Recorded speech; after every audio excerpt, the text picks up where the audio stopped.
All right. Thank you, Emily. So yes, tonight we're here for the second open house for the Central Avenues Improvements Phase 2 project. So thanks for everyone for attending both in person and online. As Eric said, we're recording the presentation, holding all questions till the end. We'll answer any questions for people online first, get through those, and then we'll open up to people in the audience here. So just to recap the project area and the anticipated construction phasing, this project is large enough that it's going to have to be constructed over two construction seasons, 2 years. Staff is recommending that we proceed with this project next year, although council will need to decide if we start construction next year or wait until the year after. But you can see on the map, the orange streets are the streets that are proposed to be in year one of reconstruction. That'd be 9th Avenue North, 10th Avenue North, and the southern two blocks of 11th Avenue North. The solid orange lines represent full reconstruction, while the dashed lines represent just street resurfacing. And then for the second year of construction, would include the two north blocks of 11th Avenue, all of 12th Avenue, 13th Avenue, and then the resurfacing on the west end of 3rd Street there. So some of the improvements include utility improvements underneath the roadway. So we're going to be replacing all of the old clay sanitary sewer pipe with new plastic PVC pipe and new manholes. And then we're going to be replacing all of the old cast iron water main, which is a brittle material, with new ductile iron, a more durable material water main. And also replacing all the fire hydrants and upsizing the water main from 6 inches in diameter to 8 inches in diameter. This will help with fire flows throughout the neighborhood. All the water and sewer services on the reconstructed blocks will be replaced to individual properties from the main in the street up to the right-of-way line, which is approximately on the back side of the public sidewalk. While everyone owns the service from the main to the house, we're only replacing the portion within the city right-of-way. And then behind that, property owners would have the option to replace with the rest of the portion of the service with a private plumber or contractor if you choose to, or if our inspectors during the time of construction see that your service is either made out of a material that does not meet plumbing code, such as Orangeburg sewer service, which is like a tar paper material sewer service, or lead water service, we would let you know that. Or if we see the service is falling apart, we would let you know that as well, to recommend that you get this replaced soon, and could coordinate with you and your private plumber or contractor to time it with our construction efforts. We're going to wait till the end for questions. And then along with that, we do have drainage improvements, storm sewer improvements, additions for extending storm sewer, adding storm catch basin inlets.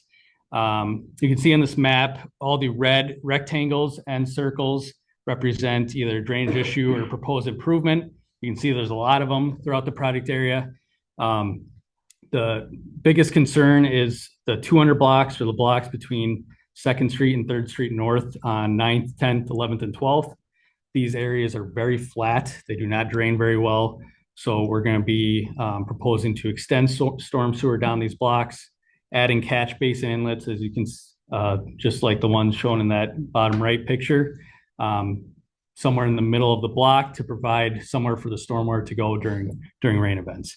Also be adding these catch basin inlets, more of them at intersections, to provide more efficient drainage during larger storm events. And then the green triangle on the map represents an area where we're looking at doing some stormwater management and treatment, putting in a infiltration basin right by the park in the southeast corner of the Metzel field there. Basically just be a low area with sandy soils that water could infiltrate into. And then that is just treated on site. And we would work with the watershed district to do that. Pedestrian improvements, we would be replacing all the sidewalk on the reconstructed avenues. So both sides of the street, replacing that sidewalk. I know there's a lot of sidewalks out there today that are heaved or cracked, don't drain well. So we'd make sure they're all graded properly to drain with the reconstruction of the street. The exception to this is on the north block of 13th. There's existing sidewalk on both sides. We may or may not replace this. We're going to reach out to the residents specifically on that block to see if they're interested in removing it entirely, since there's no connection to any adjacent sidewalks. And if we get a favorable response, we'll just eliminate it and replace it with more turf. Otherwise, if those residents wish, we'll put it back and reconstruct it just like the other avenues. We're not proposing to add any sidewalks throughout the neighborhood. After the project team reviewed kind of the sidewalk network in the area, we felt like there were enough sidewalks, east, west, north, south, not have to add anything. The only corridor where there's lacking sidewalks is 3rd Street. And we don't feel like there's enough pedestrian traffic on those blocks, and would need buy-in from those adjacent residents to maintain that sidewalk as well. So if we did get enough of a favorable response from those residents, we would consider adding in some sidewalk, but this time we don't anticipate that. Some intersection improvements at some busier intersections in the neighborhood. This is something new from the last meeting. We're looking at 12th and 4th Street and 4th Street and 10th Avenue, looking at putting curb bump outs in. So you've probably seen these on Main Street where the curb kind of juts out and narrows the road up a bit. So this would narrow the road down to 26 feet on the south leg of 12th and 4th and the east leg of 12th and 4th. This would help reduce vehicle speeds and also help with stop compliance. And you can see it also reduces the distance of pedestrian crossings, which makes it both safer for the pedestrians crossing the street and easier for vehicles to see those pedestrians crossing the street or waiting to cross the street. And then at 10th and 4th, we're proposing to put in those bump outs on the east leg, trying to encourage people to use that leg to cross. These are two intersections where we heard concerns about crash history, and 10th and 4th being close to the school as well. We're also looking at making improvements to the regional trail crossings in the neighborhood. This slide shows the two crossings at 10th and 11th Avenue mid-block between 1st Street North and 2nd Street North. Today, they are at a heavy skew, a great angle, which makes it a longer crossing distance and hard to see for both the bicyclists or pedestrians and the vehicles trying to look out for those pedestrians and bicyclists. So we're making a few improvements, including narrowing the road down to 28 feet, shortening that crossing distance, replacing the signage with retroreflective signage, replacing or repainting the crosswalk blocks, the striping in the road to draw more attention to the crossing. And then probably the biggest change is adding more curvature to those trail access points to make it more perpendicular to the road to reduce that skewed angle. And so 11th Avenue, it shows we're taking out a couple of trees, but those trees were already being taken out for other reasons. So we're not taking out any additional trees or vegetation for these improvements. On 10th Avenue, we are proposing to eliminate the one entrance to the parking lot at 10th and 1st, since there's already an entrance off of 1st Street that's wide enough for two-way traffic. And then also eliminating the alley entrance on the east side at 10th Avenue. It's a narrow gravel alley entrance. So we're not going to have that anymore, but we are going to be paving the alley entrance off of 9th Avenue to go north-south between 10th and 9th up to 2nd Street. We're going to be paving that with concrete to eliminate that gravel surface. And then 12th Avenue and 2nd Street North, we're making quite a few improvements and changes at this intersection. This was probably the area where we got the most concerns about safety for both pedestrians and vehicles, stop compliance and speeding. So we're proposing to put in bump outs similar to the intersections of 4th and 10th and 4th and 12th. You can see we have a bump out down from the 36-foot wide road to 26 feet wide on the south leg, and then also down to 26 feet wide on the east leg on 2nd Street, and down to 31 feet wide on the north leg. With the trail crossing, we are redirecting that crossing to be within that 26-foot wide bump out on the south leg. So on the east side, just kind of curving that trail again, similar to how we did on 10th and 11th to make it more perpendicular with the street. On the west side, it's a little more complex where to get the bicyclists and pedestrians from the regional trail over down to the bump out and perpendicular to the road. We're sharing the sidewalk and the regional trail for a portion, about 50 feet or so.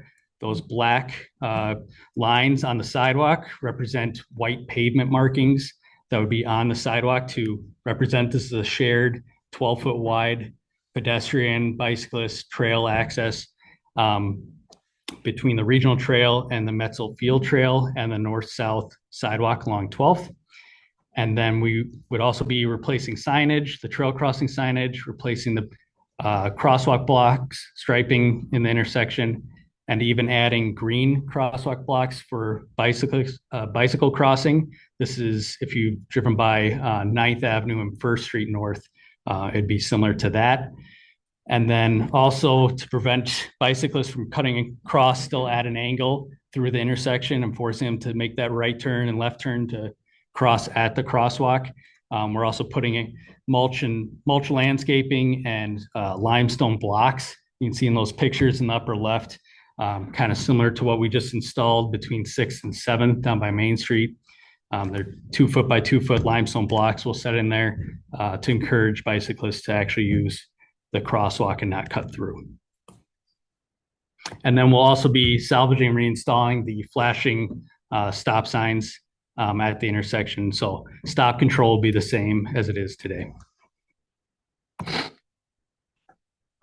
So along with the improvements that we're making, unfortunately, boulevard trees will get removed, but we are protecting as many as we can.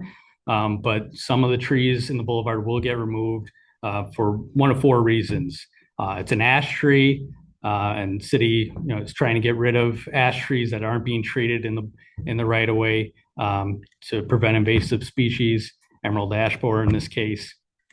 The tree is in poor condition, dying, or already dead, or is leaning over onto the street or the house. It's in conflict with the utilities. So the sewer and water service utilities that I was talking about that we're replacing, unfortunately, a lot of these utilities go straight under the tree, and it's hard to avoid a tree loss when we got to replace that service. And then conflict with road construction or grading. Some of the trees in these narrow 5-foot boulevards are just overgrown the boulevard space. They're pushing up the existing curb and street pavement or the sidewalk or both. And those trees are just not going to survive construction. So street improvements, the main reason we're doing this construction project is to replace the pavement, improve the pavement that's deteriorating. You can see in the upper picture, which is on 12th Avenue by Metzel Field, the pavement's in pretty rough shape, and this is throughout the neighborhood with existing cracking, potholes, patching over the years. Curb with no gutter, so just a curb back, but no gutter, so poor drainage. And then the picture below it is an example of what a street would look like shortly after reconstruction. This happens to be 8th Avenue between 1st and 2nd Street during the 2012 project. New pavement surface, new curb and gutter, new sidewalks, and you can see it's a combination of existing mature trees that were saved throughout the project and some newer trees that were planted. I should have mentioned that any trees that we replace will be planted, or any trees that we remove will be replaced and planted with a new 2-inch diameter tree in the boulevard. And we'll reach out to residents who have a tree that will get removed as part of the project ahead of time, ask for input on what kind of tree species you would like to see, and we coordinate that and the location with residents during construction. Existing and proposed street widths. Mentioned this at the last meeting that we are proposing to narrow the majority of the streets, especially the avenues north-south, that are getting reconstructed down to about 28 feet wide. The existing width is closer to 35 to 36 feet wide, which is wider than our typical residential streets in Hopkins. The exception to this would be 12th Avenue North, because that is a main through route and truck route up to Highway 7. Yeah. Yes. Can you tell me on 11th Avenue, the between first and second, do you know if that's closer to 31 feet or 35 feet? Yeah, so I'll answer this one question, but let's try to hold questions till the end. So 11th Avenue, it says 31 to 35 feet in range, unlike the other blocks, because up towards the north, it is closer to 31 feet, and down south, it is closer to 35 feet. So talking about these street widths, we've heard the concerns about narrowing the roads, specifically on 9th, but some of the other blocks as well. So some of the concerns we've received, I think the majority of the ones fall under these categories, but that street parking will be more difficult if we have a narrowed street width, less room to park, less safe for pedestrians and vehicles if there's narrowed street width, more congested. Two vehicles will not be able to pass at the same time when there's cars parked on both sides of the street. Emergency vehicle access, fire trucks, ambulances, again, when there's cars parked on both sides of the street. Roads will be narrowed further in winter months due to snow after major snow events. And additional concerns on 9th Avenue due to additional parking. We've heard that has been used by renters and others on those two blocks of 9th Avenue between 1st and 3rd. And also school buses for Alice Smith Elementary School. So we looked into several of these concerns, specifically the ones on 9th too, and did a parking count study a couple of weeks ago, tallied up how many cars were parked on each side of the block. And there was an average of 6 cars per side on each block on 9th Avenue, which is approximately a third of the available parking spaces. Comparing that to 11th and 10th, which only had 2 cars per side per block. It is more than the rest of the neighborhood, it seemed, but still seemed like there was quite a bit of space left remaining. We did about a dozen visits, different times of day, morning, afternoon, night, different days of the week. And the most we saw were 10 cars on one side of one block at any time, which would be about 2/3 of the available spaces. We also looked out for buses at school drop-off and pickup time, and we witnessed that most buses actually turn onto 4th Street or Minnetonka Mills Road and don't use 9th Avenue as a through road. A couple of buses used it, but because of local stops. So most buses do take 4th or Minnetonka Mills Road in and out of Alice Smith. Some of the benefits of wider boulevards and narrow streets. It's a traffic calming measure and helps to reduce speeds. So if you're driving down a narrow roadway, you just automatically feel like you can't drive as fast, especially if there's cars parked or not. You just have less room. You don't feel like you're driving down a freeway. Shorter crossing distances for pedestrians and bicyclists, kind of like what we were showing at those bump outs at the intersections. You have less crossing distance, so less time for you to look for, or less space for you to look for cars, and cars will be able to see you easier. Additional snow storage and less runoff of snow when it's stored in the boulevard onto the sidewalk. If there's a wider boulevard, there's more room for snow. It won't roll over onto the sidewalk that then you would have to clear. More room for tree growth for new trees and tree protection for existing trees. We are able to save additional trees by narrowing the roadway. And then a buffer between pedestrians and vehicles, larger buffer, I should say, so making pedestrians feel a little more safe being further away from those vehicles. This might be an obvious one, but less pavement surface and more green space, which is typically a good thing. This results in reductions in stormwater runoff, less salting during the winter months, and reducing the urban heat island effect, bringing down those temperatures. Less impervious surface would also be required to be treated per the city's MS4 permit and 9 Mile Creek watershed permit. What I was talking about earlier with the infiltration basin, the less pavement we have, the less treatment we have to do for the project. Otherwise, if there's more pavement, we have to do more, and that comes at a cost. Direct project cost savings and future maintenance cost savings. If we have less pavement and more turf, that's a less cost, which I'll get into a little more detail here in the next slide. This is not the first Over the last 15 years, we've been reconstructing roadways in Hopkins and narrowing roadways down to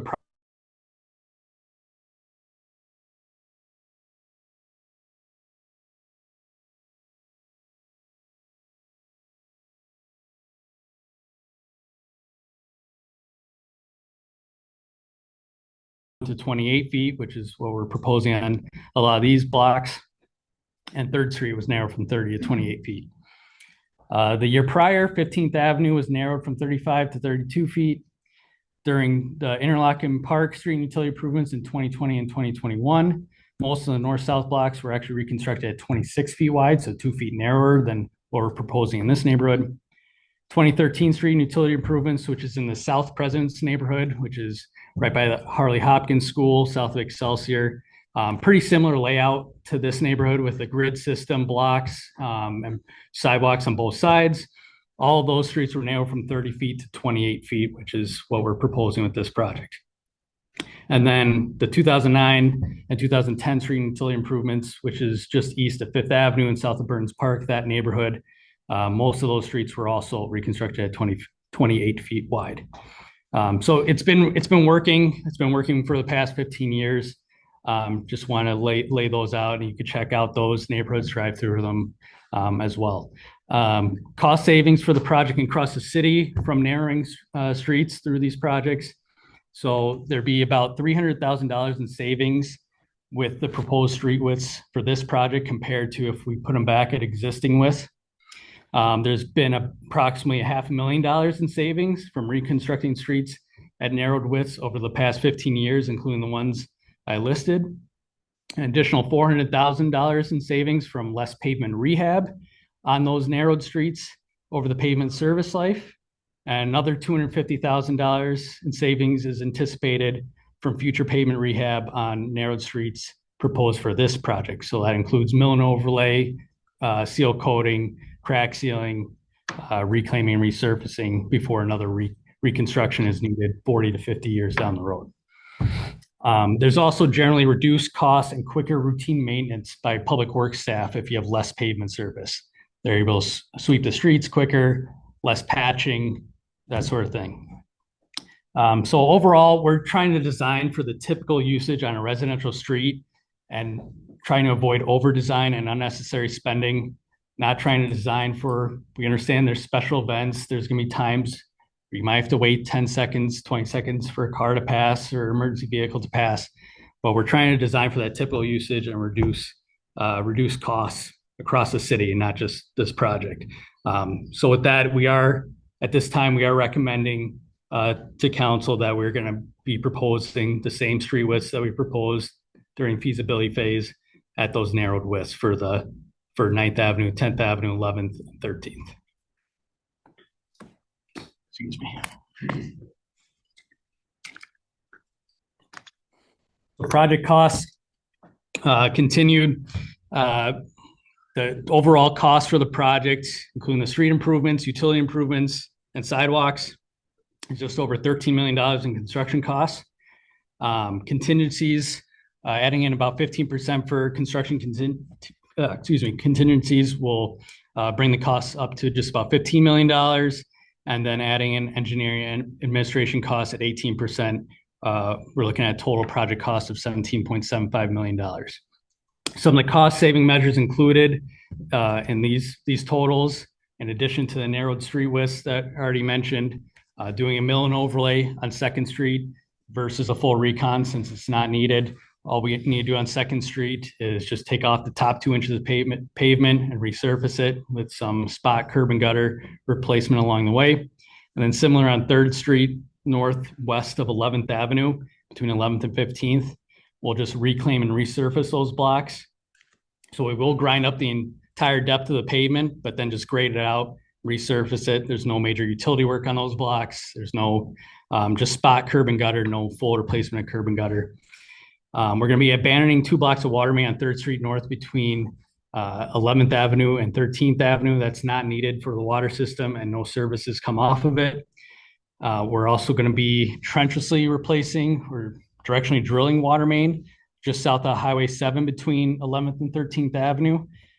This is a water main that has experienced recent breaks, so we need to replace it, but it's kind of outside the project area in the sense that we would have to be digging up additional pavement on Minnetonka Mills Road, South Service Drive, additional turf restoration. So by trenchlessly drilling it, we're able to save a lot of those restoration costs. And there's no services on this main as well. So we can do that with just opening up a couple excavation pits and not the whole stretch. Trenchless CIPP lining of sewer mains with no services and overdepth sewer to avoid unnecessary and large trench excavations. So again, that's a trenchless method that we don't have to do a bunch of pavement restoration. We can go in from the manholes, basically blow up a plastic balloon, it almost looks like, and trenchlessly line that pipe from the inside. Protecting large trunk storm sewer pipes remain in place. Most of the storm sewer, the existing larger storm sewer in the neighborhood is in good shape, so we'll leave that in place, saving costs there, and just replace what's needed and add what's needed to improve drainage. And then making this into one large 2-year project as compared to 2 separate projects or 3 smaller projects under one construction contract with one contractor, that reduces contingencies, risks, and administration costs to just have one contract, one plan. So the project is being funded by 5 main sources, 3 of them being utility sources: storm sewer, sanitary sewer fund, and water fund by the city. That is approximately half of the funding for the project. A little over a third of the funding will come from general taxes and bonding for the project itself. And then about 13%, or just over $2.2 million, will come from special assessments to individual property owners. So I'll get into some of the details on special assessments. Most of this is a repeat from the last open house if you're here, but I'm sure most of you are interested in that since you all received a preliminary assessment amount in the mail. So assessments are proposed for all reconstructed streets. So that includes all the north-south avenues, the 2 blocks of 4th Street and 3rd Street from 9th to 11th. There's no assessments for pavement resurfacing or pavement maintenance work. So that includes 2nd Street North and 3rd Street North from 11th to 15th, that mill and overlay and reclaim that I was talking about. The street assessment is calculated using 70% of the total street improvement costs. However, this varies for each property based on the front footage of each parcel. Streets with no adjacent property addresses, 3rd Street and 4th Street, for example, in this project area, would be distributed 1 block north and south of that street on a per unit basis. And then residential properties are subject to an assessment cap, which we'll get into in the next slide. There are no assessments for utility mains, so the storm sewer mains, the water main, sanitary sewer main, no assessments for that. There are assessments for the water and sewer services, however. 50% of the as-bid actual costs for residential properties will be assessed for those services, and then 100% of the actual costs for any commercial properties. However, you wouldn't receive an assessment if we have documentation of a full replacement of either the water or sewer or both service if it was replaced in the past 10 years. So if there's a permit record or invoicing that you can send us, we can take that off of the assessment roll. So your total assessment will be that utility service assessment plus the street assessment. So I mentioned this street assessment is subject to a cap, and this applies only to residential properties, not commercial properties. But that front foot rate cap is $109.32 for 2025. This would apply across the frontage of your parcel. So if you had a 50-foot wide lot, it'd be 50 feet multiplied by $109.32. That'd be your street assessment. However, this is the 2025 rate. If construction were to not start until 2026, it would increase by 3%. City policy is the assessment cap gets increased 3% every year. I know there's obviously half the room will be constructed in the second year, so in 2026 if construction starts in 2025, but everyone in this project would be receiving the same assessment cap rate regardless of when it starts, whether it's $109 or $112 and change. Front footage cap, again, just for residential properties, the front footage is only counted up to 125 feet.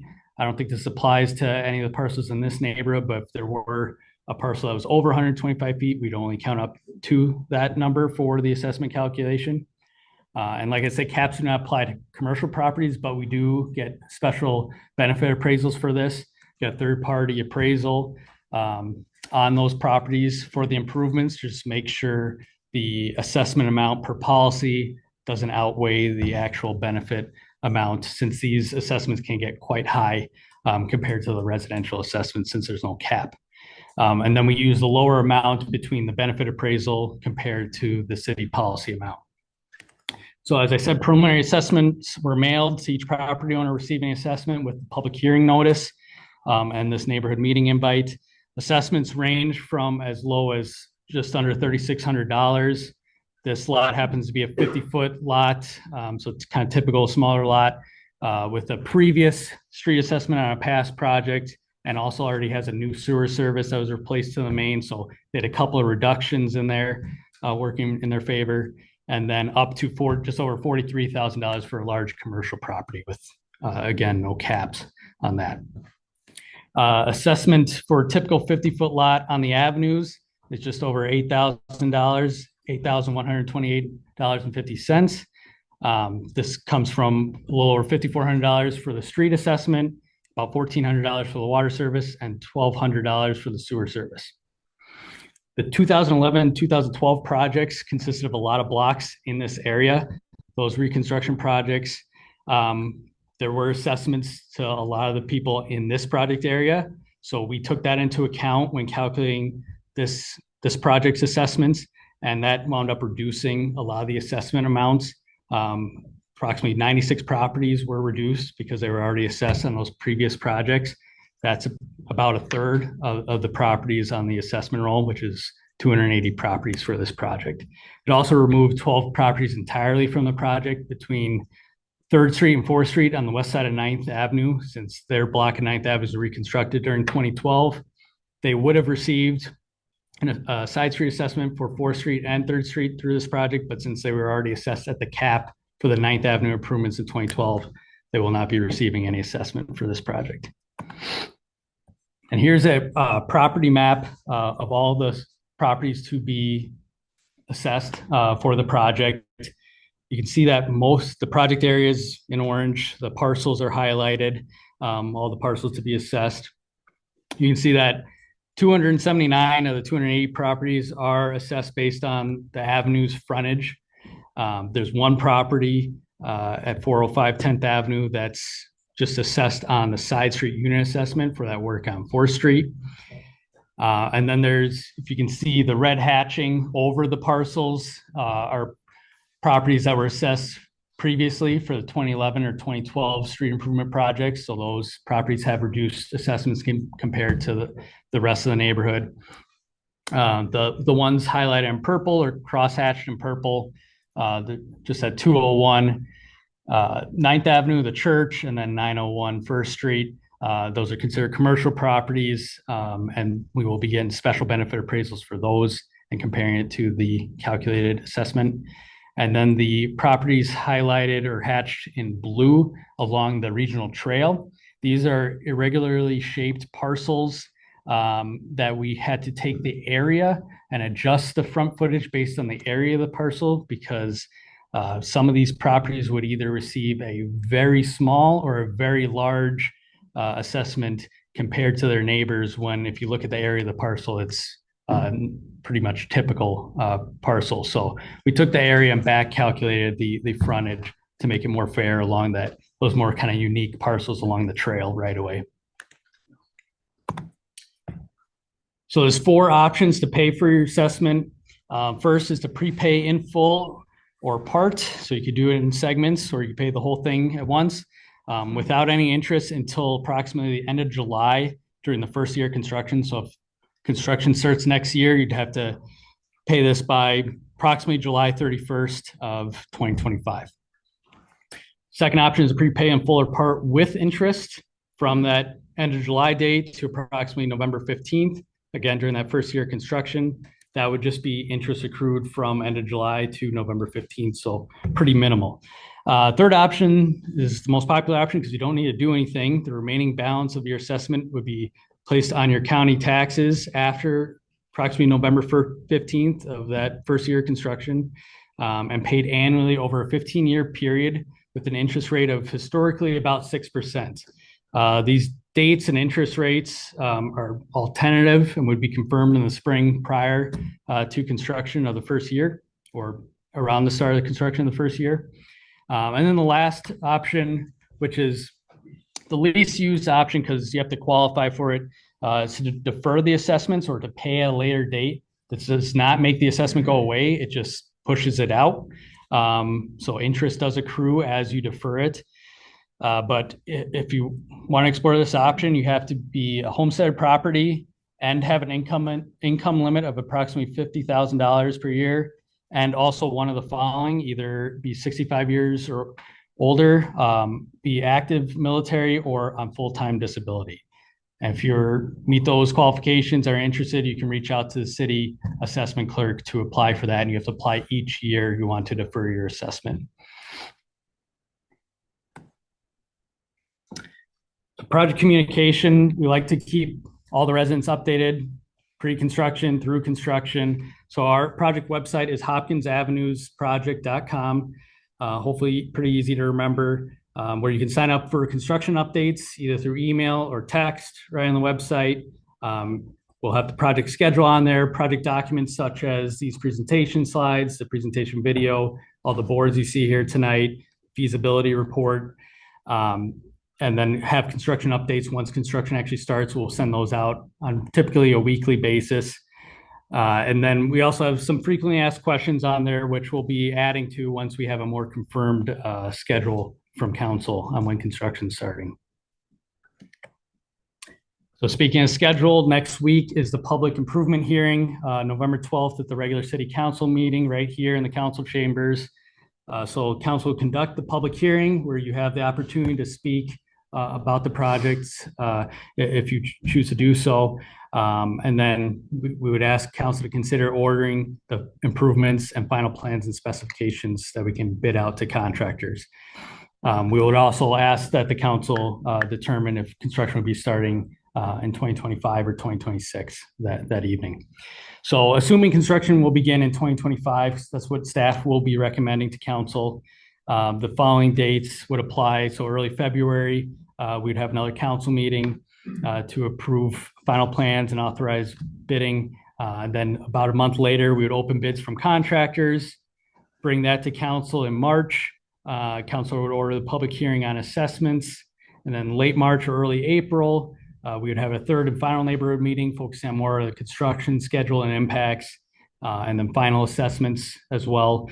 And then April of 2025, if construction is starting next year, we conduct the public hearing on assessments and ask council to adopt that assessment role and award the contract to the low bidder. And then construction would likely begin in May and then be completed in construction in November or the fall of the following year. So construction would be basically May to October, November for 2 years. We would take 4 to 5, 6 months off during those winter months. And that does it for the presentation. Gonna have the website up here and myself and Eric's contact info. Emily, you can stop the recording for the presentation if you want. And then if there's any questions online first, we'll take those before moving to the audience here.